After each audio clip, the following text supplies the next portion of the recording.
કચ્છ દયાપર તાબે દયાપર મારું કંસારા સોની સમાજ દ્વારા 384મો મહાકાળી માતાજીનો પાટોત્સવ ધામધૂમથી ઉજવવામાં આવ્યો હતો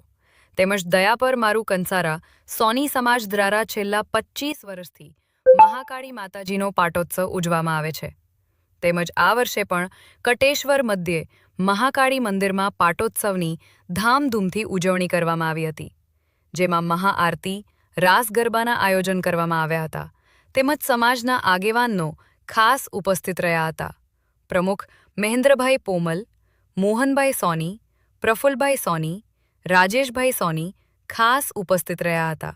તો બીજી તરફ લખપત તાલુકા સોની સમાજ મહિલા મંડળની રચના કરવામાં આવી હતી જેમાં પ્રમુખ તરીકે હેમલતાબેન સોની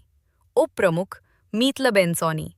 મંત્રી દયાપર અલ્પાબેન સોની ઘડુલી તેમજ સભ્ય તરીકે આરતીબેન સોની રેશમાબેન સોની રીનાબેન સોની વરણી કરવામાં આવી હતી।